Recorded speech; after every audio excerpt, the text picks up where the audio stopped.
Karena itu pergilah, jadikanlah semua bangsa muridku, dan baptislah mereka dalam nama Bapa dan Anak dan Roh Kudus.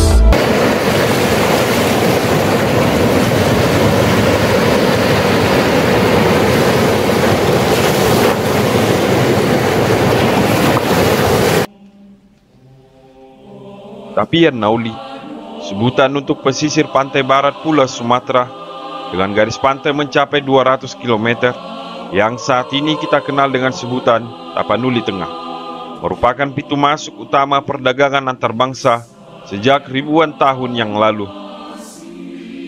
Kekayaan akan sumber daya alam, khususnya kapur barus, menarik perhatian bangsa-bangsa dari penjuru dunia untuk datang berdagang.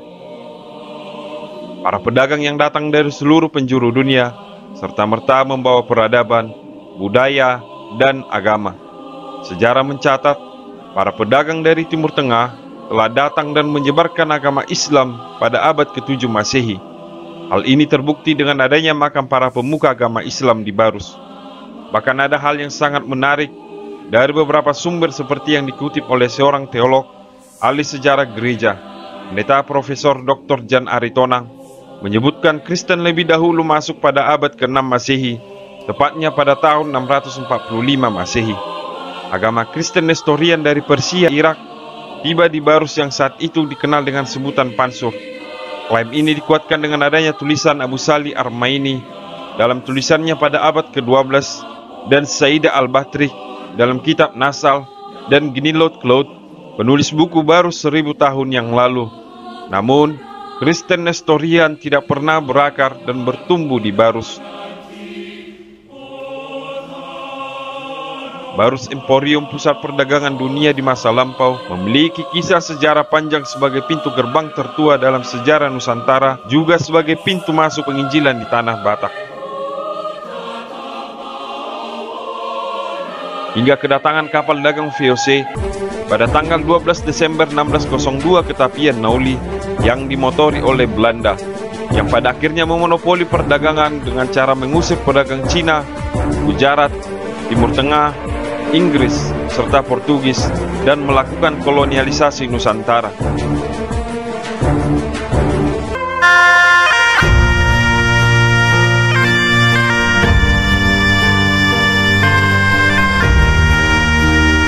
Pada awal abad ke-18, Injil mulai diberitakan oleh para misionaris dari Gereja Baptis Inggris pada tahun 1824,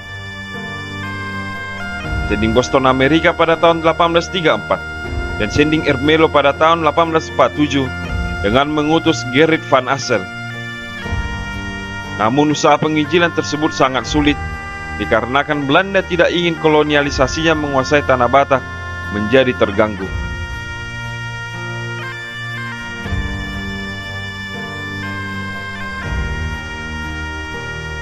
Pada tanggal 7 Oktober 1861 menjadi tahun berdirinya HKBP. 4 orang pendeta mengadakan rapat pembagian tugas penginjilan di rumah Gerrit van Assel di Sipirok, Tapanuli Selatan.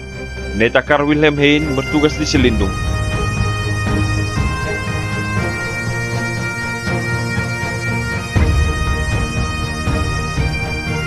Pendeta Johann Karl Klemmer bertugas di Sipirok.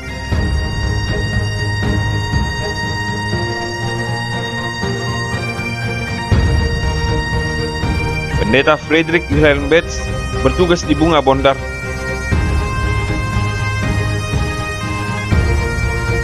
Pendeta Gerrit van Assel bertugas di Pahae.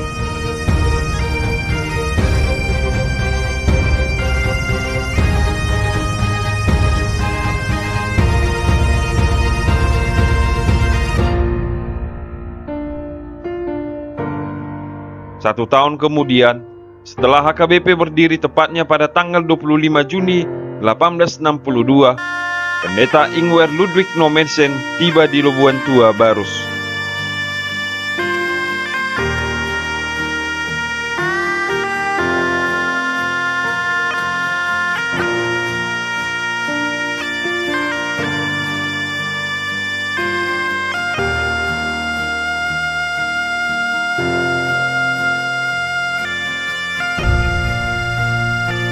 Pendeta Fabri yang saat itu pimpinan RMG di Wuppertal, Jerman, mengutus misionaris muda RMG yang kelima menuju Tanah Batak dan memutasikan misionaris sebelumnya dari Borneo ke Keresidenan Tapanuli.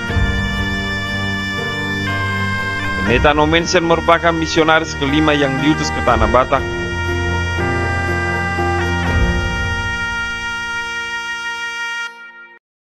Sebelumnya telah ada 4 pendeta, yaitu Pendeta Gustav, Pendeta Betz, Pendeta Klammer, Pendeta Heine.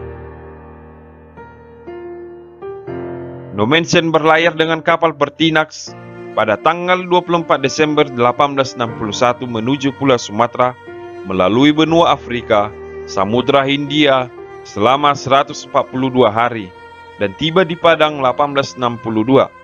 Dari Padang, Nommensen menuju Sibolga pada tanggal 23 Juni 1862 dan tiba di Barus 25 Juni 1862.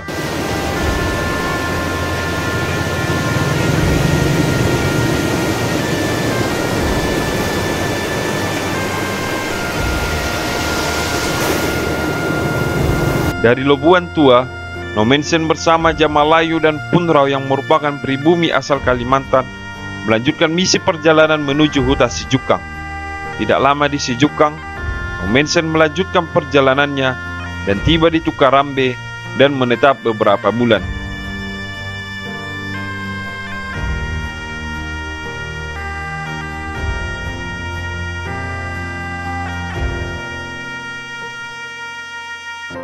Namun di tengah misinya mengabarkan Injil ke jantung Tanah Batak, pihak Residenan Belanda tidak memberikan izin dikarenakan alasan keamanan.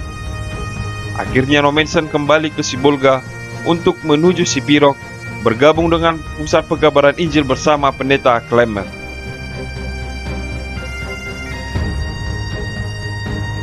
Pada tahun 1863, Nommensen melanjutkan perjalanannya ke Selindung dan tiba bersama rombongan di Siatas Barita pada tanggal 12 November 1863.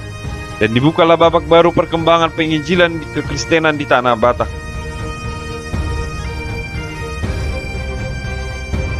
Kabaran Injil berkembang pesat di Tanah Batak, kecuali Sibolga dan Barus, dikarenakan pengaruh agama Islam yang lebih dahulu berkembang. Atas keberhasilan Nommensen, misi penginjilan difokuskan di Selindung dan sekitarnya.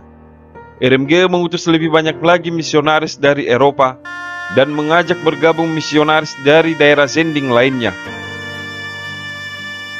Pada tahun 1868, melalui Nommensen, RMG memanggil 2 pendeta dari penginjilan di Nias untuk membantu penginjilan di Tanah Batak.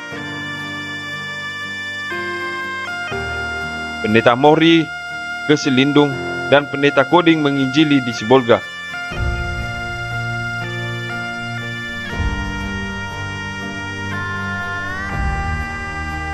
Pendeta Koding membuka pos pelayanan misi di Sibolga, dibantu oleh seorang pribumi bernama Jakobus Tampu Bolon.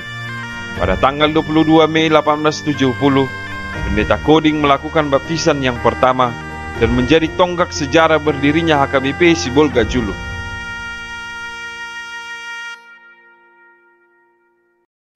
Setelah 13 tahun melayani, Pendeta Koding digantikan oleh Pendeta J.H. Merwald.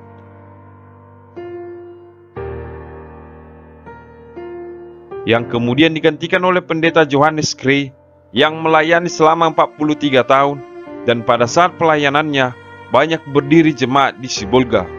Pada masa itu sudah ada beberapa pendeta Eropa yang bersama-sama melayani di Sibolga sekitarnya, salah satunya ialah Pendeta Kapner.